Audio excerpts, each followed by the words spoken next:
Good morning children, I am Poonam Bagga and we are studying chapter 3 playing with numbers. We have been discussing the divisibility tests of numbers. We have completed question 1, 2 and 3 of exercise 3.3. Today we will be completing this exercise and taking up question 4, 5 and 6. So here is question number 4. Using divisibility test, determine which of the following numbers are divisible by 11. So here we have to check the divisibility of given numbers by 11. For this, just recall what was the divisibility test of 11. It was that first of all we will find the sum of the digits at odd places starting from the right. Then we will find the sum of digits at even places. Then we will find the difference of these two sums. And if this difference is either 0 or divisible by 11, then the given number will also be divisible by 11. सबसे पहले हम निकालेंगे sum of digits at odd places. शुरू करते हैं इस question से. ये दिया हुआ नंबर है और odd place मतलब फर्स्ट डिजिट फिर थर्ड डिजिट. कहाँ से लेंगे? फ्रॉम द राइट, इधर पीछे से. फर्स्ट एंड थर्ड ये हो गई ऑड प्लेस डिजिट्स और इनका सम हो जाएगा आपका 5 + 4 = 9. इसके बाद sum of digits at even places. कौन सी प्लेसेस इवन हुई? Second place, fourth place, sixth place, ये सारी इवन प्लेसेस हैं.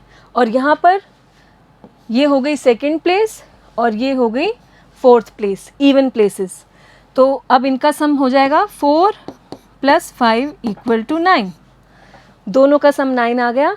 अब इनका डिफरेंस निकालेंगे. 9 - 9 इट इज़ 0. और हमने पढ़ा था कि अगर ये डिफरेंस 0 है तो दिया हुआ नंबर 11 से डिविजिबल है. और यहाँ पर हम लिखेंगे डिविजिबिलिटी बाय 11. कैसे चेक करेंगे? यहाँ लिखेंगे सिंस द डिफरेंस इज 0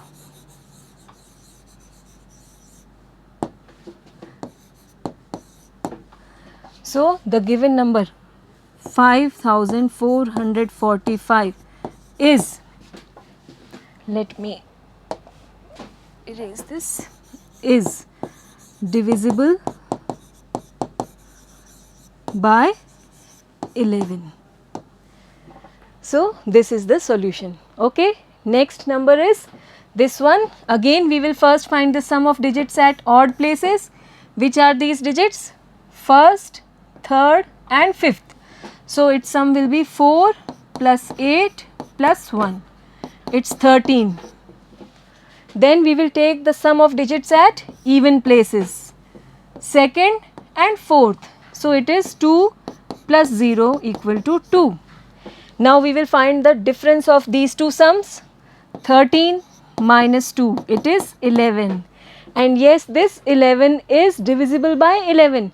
ये 11 से डिविजिबल है, उसकी टेबल में आता है और इसलिए ये दिया हुआ नंबर भी 11 से डिविजिबल है. हम लिखेंगे since the difference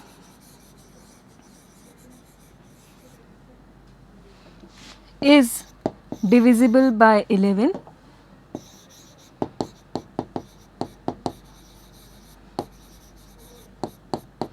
therefore the given number is 10824 is also divisible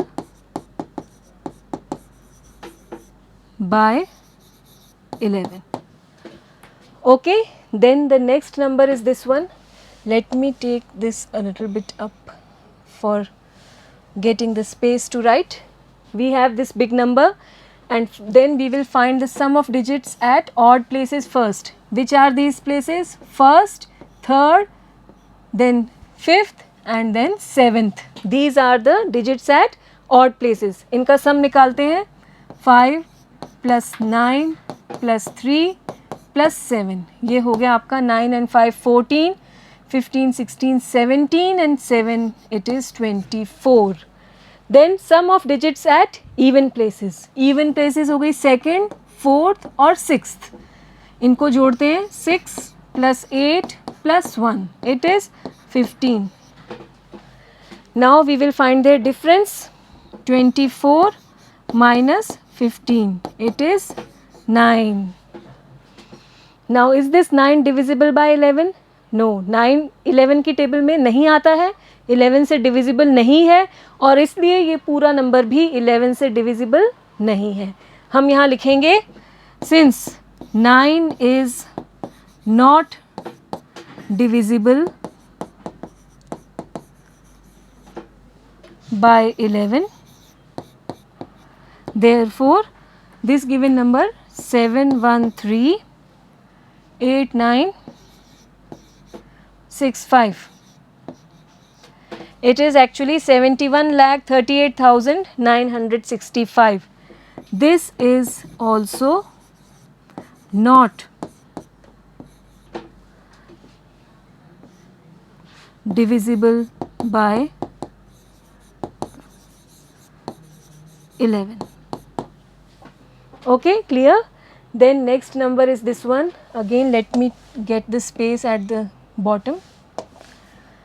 Here again we will first find the sum of digits at odd places. Which are these? First, third, fifth and seventh. So let us add them.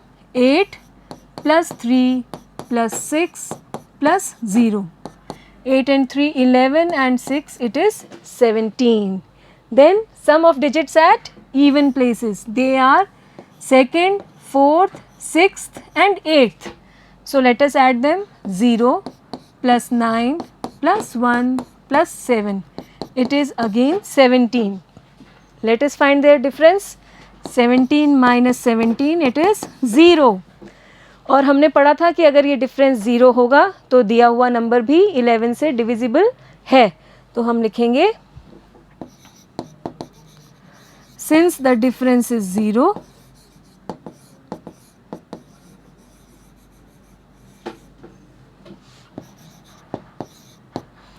the given number is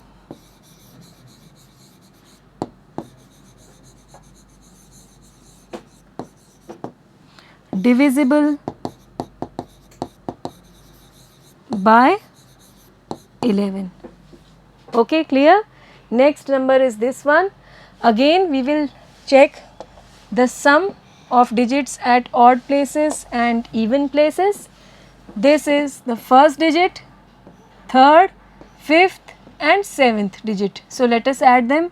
You will find the sum to be equal to 1 itself. Okay.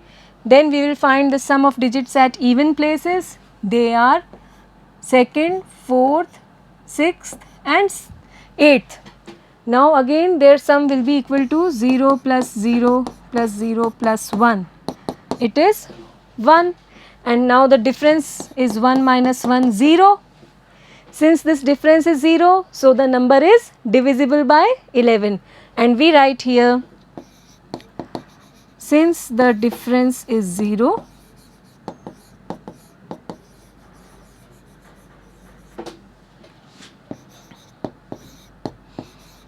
the given number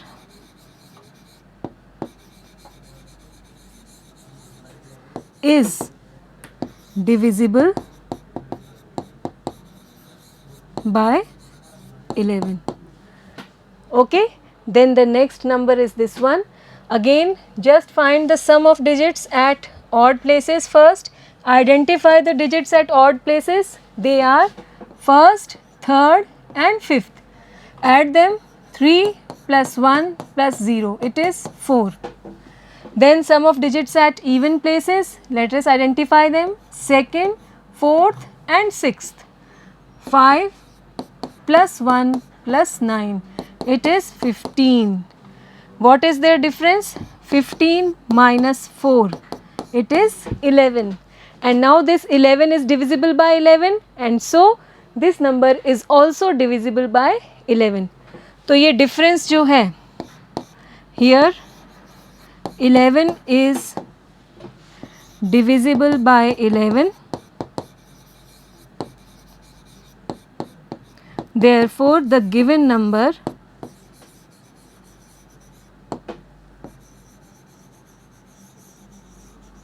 is also divisible by 11. Getting it clear? Okay, next number is, oh, we have the next question now. Write the smallest digit and the greatest digit in the blank space of each of the following numbers so that the number formed is divisible by 3. Now here the number is not given completely. One digit is missing. You can see this blank space. And we have to find this missing digit. And what we know is that this number, given number, is divisible by 3. हमें यहाँ पर ये बताया गया है कि ये number 3 से डिविजिबल है और अब हमें ये मिसिंग डिजिट ढूंढनी है, फाइंड आउट करनी है. तो हम इसको मान लेते हैं कोई वेरिएबल से x. हम इसको कोई नाम दे देते हैं x. जो डिजिट मिस हो रही है ना, उसको हमने नाम दे दिया x. अब सबसे पहले 3 से डिविजिबिलिटी निकालनी है और 3 का डिविजिबिलिटी टेस्ट क्या कहता है कि सबसे पहले डिजिट्स का सम फाइंड आउट करते हैं. सम ऑफ द डिजिट्स निकालते हैं, वो हो जाएगा x plus 6 plus 7 plus 2 plus 4. इसको ऐड करिए, ये हो जाएगा 6 and 7 13 14 15. It is x plus 19. x plus 19 सम हो गया. अब क्योंकि ये नंबर 3 से डिविजिबल है तो ये जो सम आ रहा है x प्लस 19, ये 3 की टेबल में आना चाहिए, तभी तो 3 से डिविजिबल होगा. 3 की टेबल कौन सी देखेंगे? 19 से आगे की, क्योंकि 19 तो है हमारे पास. 19 से आगे जो 3 की टेबल है उसको चेक करते हैं एक बार. हमें पता है कि 3 6 18 होता है, फिर 3 7 21, 3 8 24, 3 9 27, 3 10 30. ये सभी 19 से बड़े हैं और 3 की टेबल में है. तो अब अगर इसे 3 से डिविजिबल होना है तो ये जो है इनमें से कोई नंबर होना चाहिए, 3 की टेबल में आना चाहिए, तभी 3 से डिविजिबल होगा. तो हम यहाँ लिख सकते हैं here x plus 19 will be divisible by 3 if x plus 19 is equal to 21. या तो वो 21 हो, क्योंकि 18 तो नहीं हो सकता, 18 तो छोटा हो गया 19 से. जो सम है वो 19 से बड़ा होगा. तो अब 19 के बाद अगला मल्टीपल कौन है 3 का? ये 21 है. तो अब या तो ये सम 21 हो सकता है और x प्लस 19 क्या हो सकता है? 24 हो सकता है, अगला मल्टीपल हो सकता है. या फिर x प्लस 19 उसका अगला मल्टीपल हो सकता है 27. या फिर अगला मल्टीपल हो सकता है 30. देख रहे हैं आप, हमें क्या चाहिए कि ये जो नंबर है 3 से डिविजिबल है, ये दिया हुआ है. ये तभी 3 से डिविजिबल होगा जब सम जो है वो 3 से डिविजिबल हो. और सम 3 से डिविजिबल कब होगा? जब वो 3 की टेबल में आता हो. तो ये जो सम है या तो वो 21 होगा 19 से बड़ा, या वो 24 हो सकता है, या 27 हो सकता है, या 30 हो सकता है. अगर सम 21 है तो x क्या हो जाएगा? 2. आप देख लो, 21 में से 19 घटा के देख लीजिए, यू विल गेट 2. तो ये जो नंबर है मिसिंग डिजिट है, क्या तो ये 2 होगा, तो 2 प्लस 19 21 आ जाएगा सम, और ये सम जो है 3 से डिविजिबल हो जाएगा और दिया हुआ नंबर भी 3 से डिविजिबल हो जाएगा जैसा दिया हुआ है क्वेश्चन में. फिर या फिर x की वैल्यू यहाँ से क्या निकल कर आती है? 2 है, फिर अगली वैल्यू 3 बढ़ जाएगी, क्योंकि 3 का मल्टीपल है ना. आप देखोगे सभी मल्टीपल्स में 3 3 का गैप है. 3 3 ऐड करने से अगला मल्टीपल आता है. ऐसे ही 3 ऐड करेंगे तो अगला मल्टीपल हमें 33 मिल जाएगा, और 3 ऐड करेंगे तो 36 मिल जाएगा. तो 3 3 का गैप है. तो अब 2 है पहला नंबर या पहला डिजिट, तो अगला हो जाएगा 2 + 3 5. और आप चेक कर सकते हैं 5 और 19 का सम 24 आता है. या फिर x की वैल्यू हो सकती है 5 में 3 और ऐड कर लीजिए 8.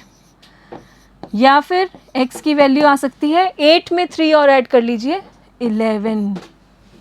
लेकिन ये तो अब 2 डिजिट्स हो गए 11 में, और हमें चाहिए एक डिजिट. यहाँ पर एक ही ब्लैंक है और हमें एक ही डिजिट चाहिए. देखिए डिजिट चाहिए एक. 11 में तो दो दो डिजिट आ रहे हैं, तो ये हमारे काम का नहीं है। यहाँ हम लिख सकते हैं 2 डिजिट्स। सो ये तो काम का नहीं है। अब इसका मतलब स्मॉलेस्ट डिजिट जो ऐड कर सकते हैं वो तो है ये 2, स्मॉलेस्ट डिजिट 2 ऐड कर सकते हैं, और ग्रेटेस्ट डिजिट जो ऐड कर सकते हैं वो है ये 8। और फिर अगर 2 है स्मॉलेस्ट डिजिट तो रिस्पेक्टिव नंबर क्या हो जाएगा,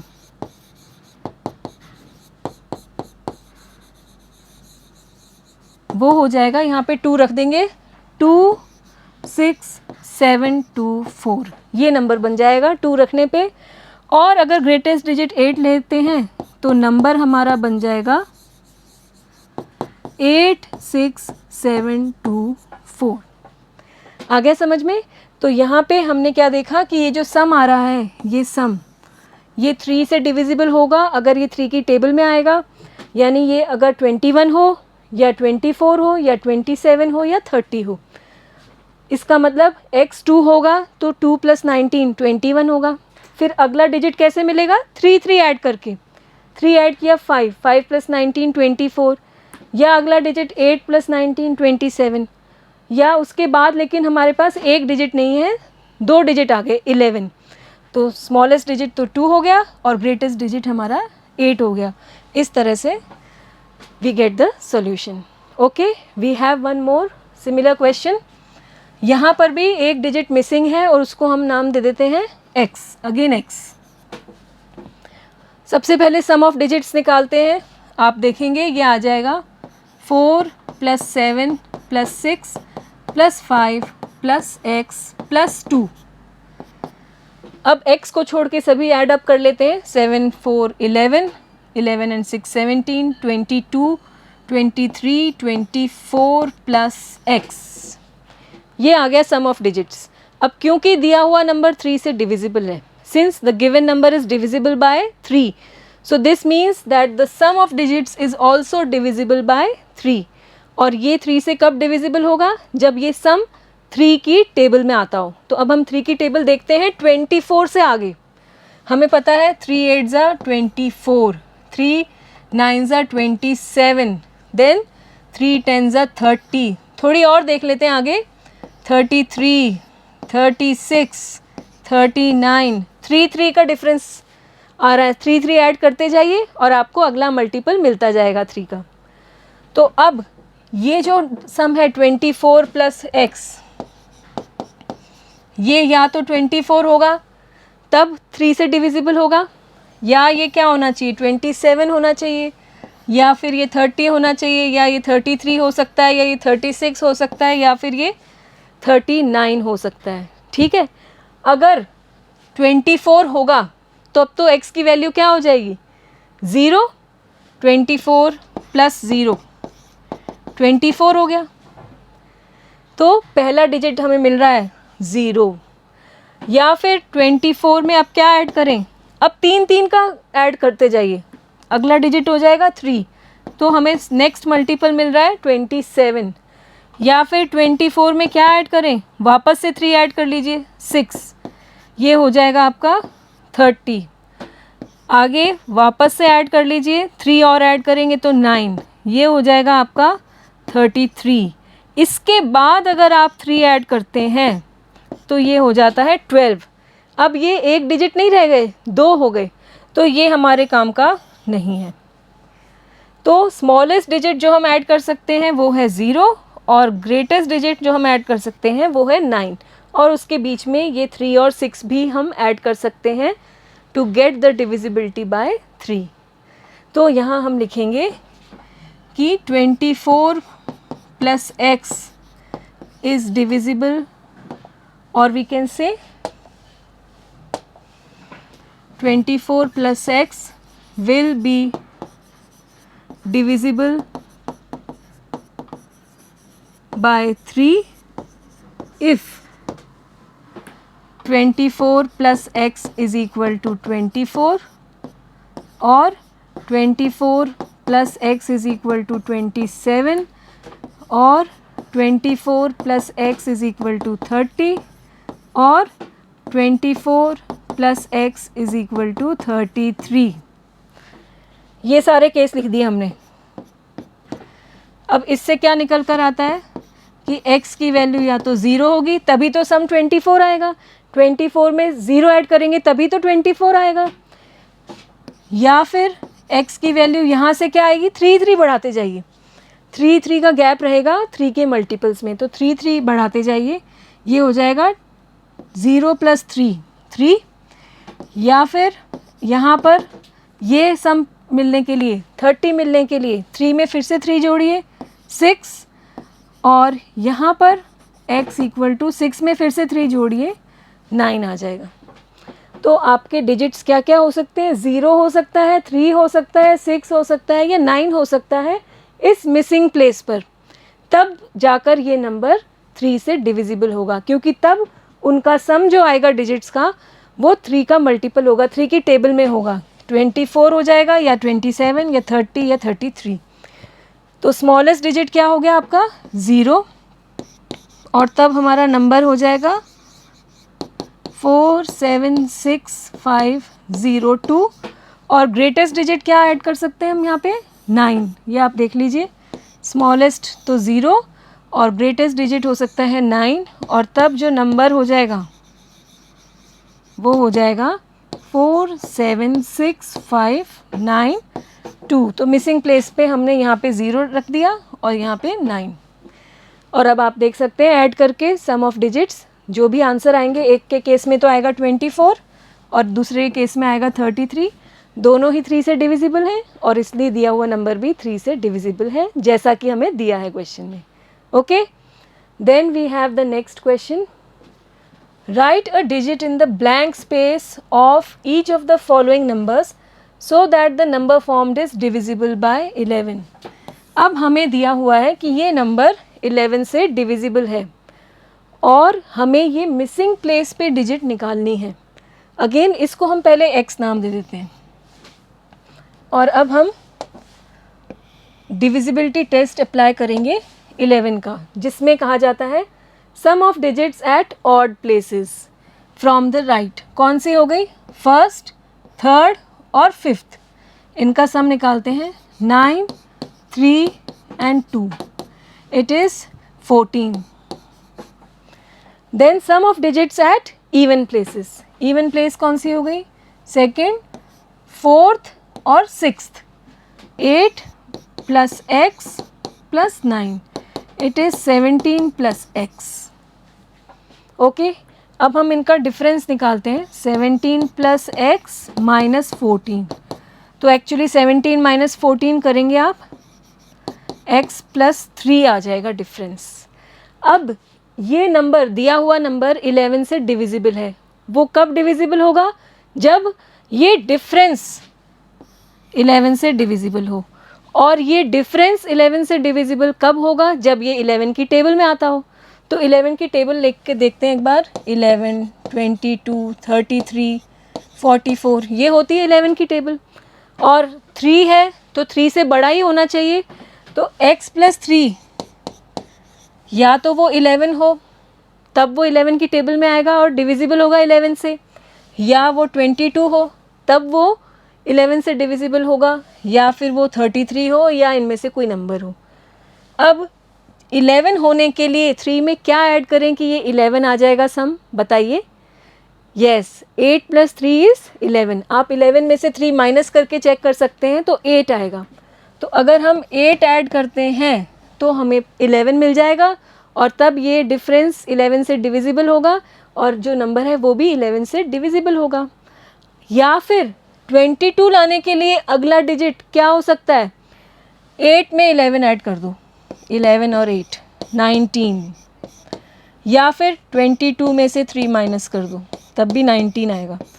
तो इसका मतलब अगर हम यहाँ पे 19 ऐड करें 3 में तो 22 मिलेगा, पर 19 तो 2 डिजिट नंबर हो गया, हमें एक ही डिजिट चाहिए, तो ये हमारे काम का नहीं है। 11 आना चाहिए सम, या यहाँ कह लीजिए डिफरेंस, ये 11 आएगा तो ही 11 से डिविजिबल होगा ये दिया हुआ नंबर। और ये 11 कब आएगा, जब x की वैल्यू क्या हो, 8 हो। तो हम लिख सकते हैं, यहाँ पे लिखेंगे द नंबर या the difference will be divisible by 11 if x plus 3 is equal to 11. ठीक है, और इससे क्या आ गया, x is equal to 8. 8 plus 3 11 होता है, 11 में से 3 माइनस करके देख लीजिए 8 आएगा. तो x की वैल्यू क्या होनी चाहिए, 8. तब जाकर ये जो डिफरेंस है इसकी वैल्यू बन जाएगी 11. ये 11 से डिविजिबल हो जाएगा और फिर ये दिया हुआ नंबर भी 11 से डिविजिबल हो जाएगा. तो हम यहाँ लिख सकते हैं then the number is, what will be the number, just replace this x by 8. It will be 9 to 8 389. So in fact it is 9,28,389. Got it? Then next we have one more number and similar question. Again we have to find this missing digit, let us name it as x, such that this number is divisible by 11. So again first of all we will find the sum of digits at odd places. It is first, third and then this one, fifth. So we write here 4 plus 4 plus x, 8 plus x. Okay. Then sum of digits at even places, second, fourth and sixth, 8 plus 9 plus 8, it is 25. Now find the difference. What will you get? 25 minus 8 plus x. It is nothing but 25 minus 8. It is 17 minus x. Now this difference is 17 minus x and it should be in the table of 11 so that it is divisible by 11 and then this number is divisible by 11. ये जो difference है ये 11 से divisible होगा तभी तो ये दिया हुआ number भी 11 से divisible होगा. और ये difference जो है 17 minus x, ये 11 से कब divisible होगा, जब ये 11 की table में आता होगा. यानी कि 11 की टेबल क्या है, 11 आता हो या ये 0 भी आ सकता है. ठीक है, या फिर आना चाहिए 22 या आए 33. अब क्योंकि ये 17 माइनस एक्स है तो 17 से तो छोटा ही लेना होगा, तो ये दोनों 17 से छोटे हैं. 17 में से क्या माइनस करें कि 11 आए, आप उसके लिए 17 माइनस 11 करके देख लीजिए. It is 6. तो 17 में से 6 माइनस करेंगे तो 11 आ जाएगा और तब ये डिफरेंस 11 से डिविजिबल हो जाएगा और दिया हुआ नंबर भी फिर 11 से डिविजिबल होगा. तो एक तो हो गया ऑप्शन हमारे पास कि ये 6 हो सकता है. और 0 आने के लिए x की वैल्यू क्या होनी चाहिए, 17 होगी तभी तो 0 आएगा. पर ये अब 2 डिजिट हो गए तो हमारे काम का नहीं है, हमें तो एक ही डिजिट लेना है. तो आप यहाँ लिख सकते हैं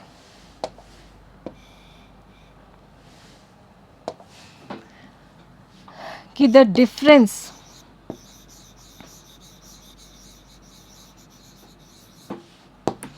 will be divisible by 11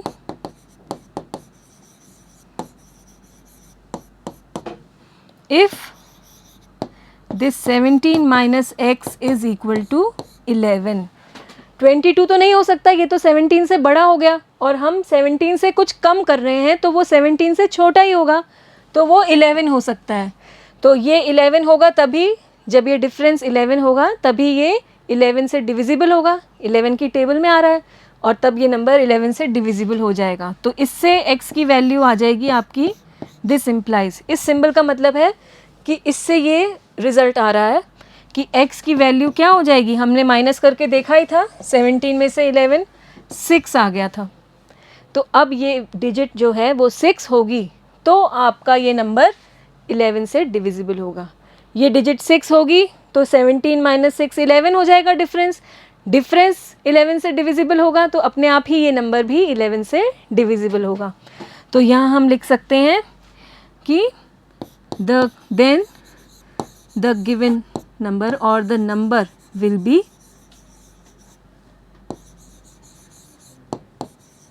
just replace this x by 6, it is 869484, that is 8,69,484, then this will be the number. So, I hope it is very much clear to you. So, with this we complete the exercise 3.3. In our next class we will be discussing about common factors and common multiples. Till then, goodbye.